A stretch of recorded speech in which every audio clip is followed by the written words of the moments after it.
नमस्कार। एक और आईपीओ खुला हुआ है और वो है NV photovoltaic power limited. Photovoltaic नाम आते ही समझ में आता है कि ये सोलार से रिलेटेड कंपनी है। Photovoltaic modules and solar cells बनाने वाली एक इंटीग्रेटेड मैन्युफैक्चरिंग कंपनी है और प्योर प्ले अगर इंटीग्रेटेड मैन्युफैक्चरर देखें इस सेगमेंट में तो ये नंबर 2 प्लेयर है और बढ़िया काम करती है।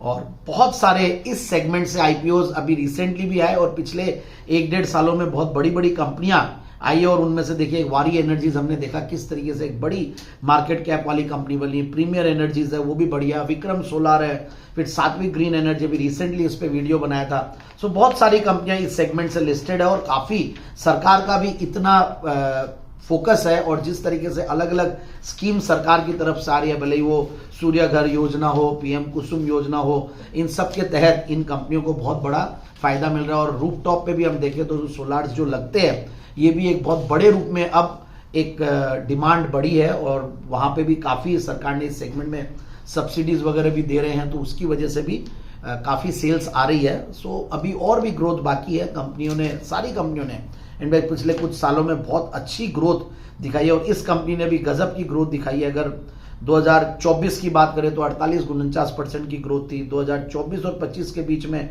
और एग्रेसिव ग्रोथ थी। सो काफी बड़ा काम हो रहा है, फंडामेंटल्स बढ़िया है, बट रिस्क ये भी है कि गवर्नमेंट की पॉलिसीज पे बहुत ज्यादा डिपेंडेंट होना पड़ेगा। सिक्लिकल इंडस्ट्री है और हाई कैपिटल इंटेंसिव बिजनेस है। ठीक है, अभी सारी इंसेंटिव्स और काफी सारे सरकार के जो इनिशिएटिव्स है उसकी वजह से बहुत बढ़िया चल रहा है।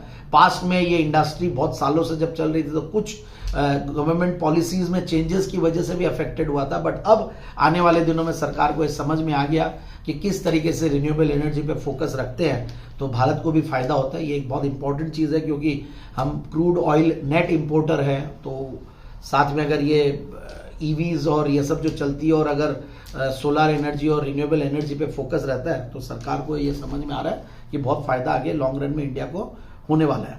अब मैं देख रहा हूं कि इस कंपनी ने एक बहुत बढ़िया चीज की है जो कि वन ऑफ दी फर्स्ट में से आती है। एक टॉपकॉन टेक्नोलॉजी है जो कि बहुत कम मैन्युफैक्चरर्स इंडिया में यूज करते हैं और ये अमंग द फर्स्ट है टू अडॉप्ट दिस, तो ये एक बहुत बढ़िया चीज है।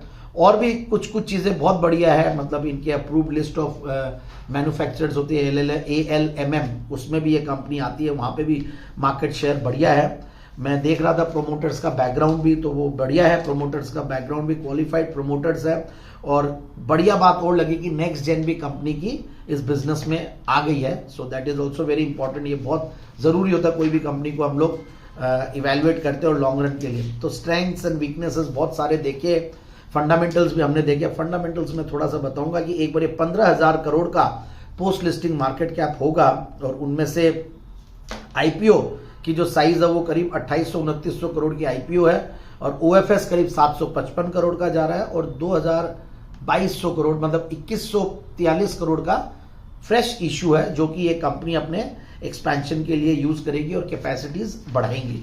तो ये सारी चीजें बढ़िया है। बाकी कुछ मैंने डेट्स देखे, कैपिटल इंटेंसिव बिजनेस हो तो डेट इक्विटी रेशियो भी अभी हायर साइड पे, तो पोस्ट इशू थोड़ा कम जरूर हो जाएगा, बट मेरे हिसाब से इस आईपीओ में भी लिस्टिंग गेन्स की उम्मीद नहीं करनी चाहिए।